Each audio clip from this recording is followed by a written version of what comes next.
Hello children, we are back to chapter number 4 of standard 10th, that is quadratic equation.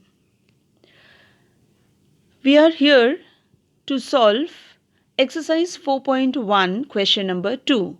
If you remember, in the introduction part we have discussed about quadratic equations, the method of solving them and the definition also.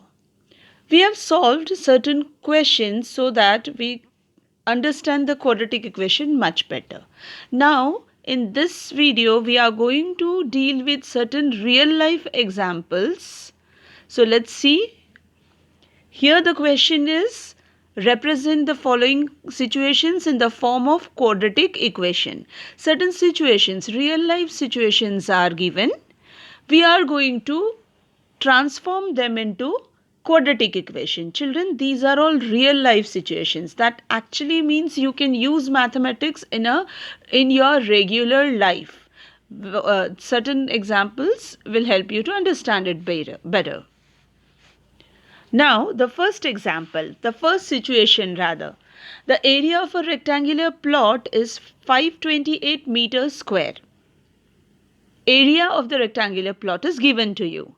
The length of the plot in meters is 1 more than twice its breadth. So you know about the relation between the breadth and the length. We need to find the length and breadth of the plot. The length and breadth is not given. We are asked to find it out. And you know how to proceed. The first statement, we'll consider the breadth to be x. As usual, we'll consider the smaller number, preferably x, so that the things become easier for us later. Now, if the breadth is x, the length will be 1 more than twice its breadth, that is 2x plus 1. So now we know the length and the breadth. Here the area is given, so we have written the formula for area, that is area equal to length into breadth, and then we are going to substitute the value. Length was 2x plus 1 and breadth is x. So their multiplication is equal to 528. Solve it by opening the bracket and then take every number on the left hand side. This is how you get the quadratic equation. Here we are not supposed to solve, we have to just get the quadratic equation. We are trying to convert real life problems into quadratic equations. So this is how you have got it up. When you solve it, you will get the value of the length and the breadth. That we will be doing later, not now. Now, another situation. The second one. The product of two consecutive positive integers is 306. So you have two positive integers. And we always take the two positive integers to be x plus 1. We need to find the integer. Actually, we are going to make a quadratic equation also here. We have taken the consecutive numbers to be x and x plus 1.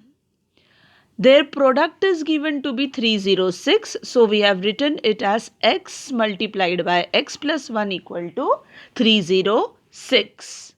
Let's proceed. Open the bracket, take everything on the left hand side and you get x square plus x minus 306 equal to 0. This is the quadratic equation. Again, we have transformed one real life situation into a quadratic equation. When you solve it, you will get the two consecutive positive integers. We are not going to do it now.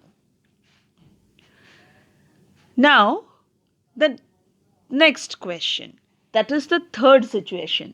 Here, Rohan's mother is 26 years older than him. Now, two people are there, Rohan and his mother.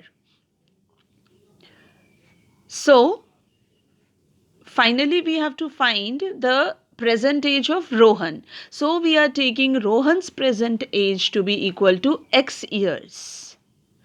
Children, we have been told that Rohan's mother's age is 26 years more than his. So, mother's present age will be x plus 26. Now we have written both the present ages. Let us focus on the condition that is given. The condition is the product of their ages in years 3 years from now will be 360. So we have to find out the age 3 years later. So after 3 years, Rohan's age will be x plus 3 years and mother's age will be x plus 26 plus 3. 3 is added to both and it comes out to be x plus 29. Now we have the ages of both Rohan and mother after 3 years. These are x plus 3, x plus 29. The condition is the product of these two numbers is 360. So let's move. According to the condition, x plus 3, x plus 29 is 360. Try solving it. And finally, you get the quadratic equation as x square plus 32x minus 273 equal to 0. This is your quadratic equation. That means the given condition, real life condition, is now converted into a quadratic equation. When you solve this quadratic equation, you will get the ages of both the mother and the child. This is how we come to next question. Next question, that is the fourth one. A train travels a distance of 480 kilometers at a uniform speed. So you can see the distance to be traveled is 480 kilometer and the speed is uniform. That means the speed is not changing. If the speed had been 8 kilometer per hour less, then it would have taken 3 more hours to cover the same distance. Speed and time are inversely proportional. Here the speed is reducing, so obviously the time will increase. That's what has happened. We are supposed to find out the speed of the train. Now, we are going to consider the speed of the train to be x kilometer per hour. Distance is 480. We are considering the time taken by the train to be t hours. Okay. Now, we have two conditions. First condition, distance 480, speed x, time t. With this, we will find out the time. Then there is a change in the condition. Distance remains the same, speed has reduced and the time will increase. So, let us focus on both the conditions. Condition 1. Time taken by the train to cover 480 km with speed x. In that case, let us represent the time as t1, which is 480 upon x, that is distance upon speed. The second condition, time taken when the speed is decreased by 8. Now speed is decreasing, so it is x minus 8. New time we have represented by t2, which is 480 upon x minus 8. 480, that is the distance travelled, remains the same. Here speed has decreased. We have been told that the time has increased by 3 hours. That is why the statement is t2 equal to t1 plus 3. More time is being taken. So 3 is added to t1. Actually t2 is more, greater than t1. So the next statement, t2 minus t1 equal to 3. We are now going to substitute t2 as 480 upon x minus 8 and t1 as 480 minus x. So we get the new statement.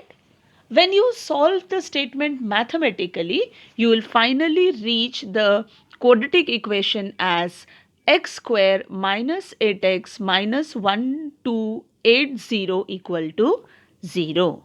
In fact, when you solve it, you will get the value, that is the speed of the train. We need not solve all these equations in this question, so we'll stop once we get the equation. For solving and all, we'll be having more examples in the coming exercise. So we'll deal with those there. Thank you for now.